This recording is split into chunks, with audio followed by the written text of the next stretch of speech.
Hi, I'm Carmen with Happy Beaver Custom Carvings. Welcome back to my channel. We are going to start carving today on the end of the sail trail sign carving project, and I'm so excited. We actually get to use our dual router, and I've got a profile bit loaded. I'm going to show it to you a little bit closer, but I get my router bits from makeawoodsign.com. So should you choose to ever get into the sign carving business, then give them a look on their webpage, and they have lots of router bits, base plates, and templates, all kinds of fun things, and even classes that'll get you started. So if you enjoy this episode, please like and subscribe to my channel, and let's get started. I'm starting out with a profile bit that I get from makeawoodsign.com, and I'm going to start fairly shallow at 1/8 of an inch. I know a lot of people go deeper and faster, but I kind of enjoy taking my time, making sure I don't make mistakes. So here we go. This is what we call inset letters, where the letters are actually carved into the board. So I'm doing the outline first, and then it's followed by clearing out the middle of it with a 60-degree bit, giving it cool textured lines. A lot of people really like the textured line look.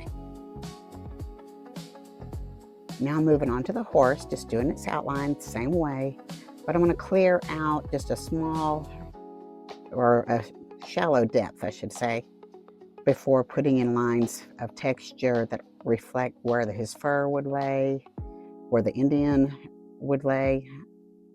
There's really no right or wrong. I just kind of like the lines to look like the actual animal and the person.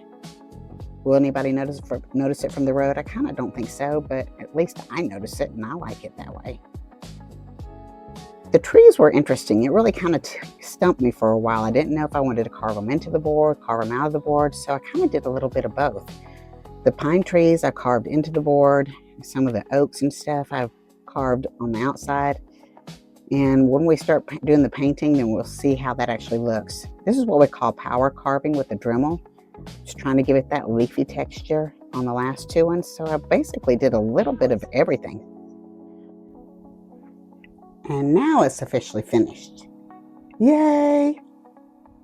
Actually, I should sound much more excited. Yay! Because I really am. And now we're out at the paint tent, and I'm going to spray all the crevices from all different angles with just a clear coat. A lot of people use sanding sealer to keep the ink from bleeding in when we start spraying black. I'm just going to use some polyacrylic. And as luck would have it, the sprays nozzle on the polyacrylic kind of isn't working for me. So I'm going to have to use the Halcyon with my critter sprayer. Making sure I get a good coat in every direction so that none of the black bleeds into the wood, making it look like blurry lines. That's why you'll see me going from different angles.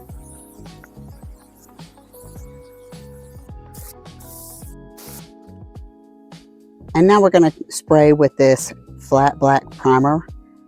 I'm going to spray in short little bursts. I don't want any kind of petals sitting on it so it doesn't bleed into the wood, looking like smear marks.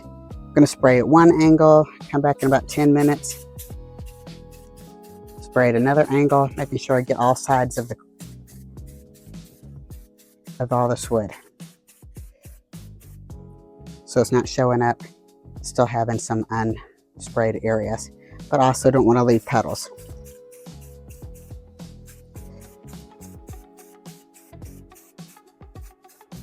I fought bleeding for a long time. I finally figured out if I would just let it dry in between,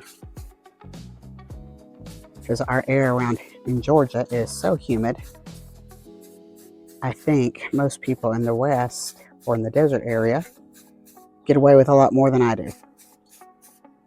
So, and I'll continue on with this.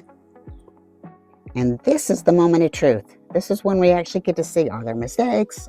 How does it actually look? Sometimes it's failure, sometimes it's success, sometimes it's just fix this, but this, I would say, was a definite success. I was really proud.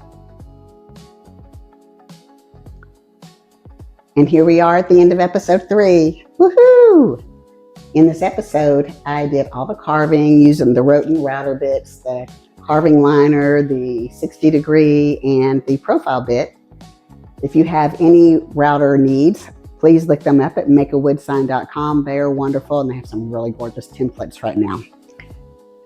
In episode 4, I'm going to flip the board over and carve in a poem that the customer, Ken Sutton, wrote himself, and I thought he did a fabulous job with it. I know you'll enjoy it as much as I do. So if you're enjoying these videos, please like and subscribe, and maybe share with your friends, as I could always use to grow this channel. And also, I might throw in a few Halloween decor DIYs too. I know it doesn't belong, but I enjoy doing it, so hopefully you will too. Until next time.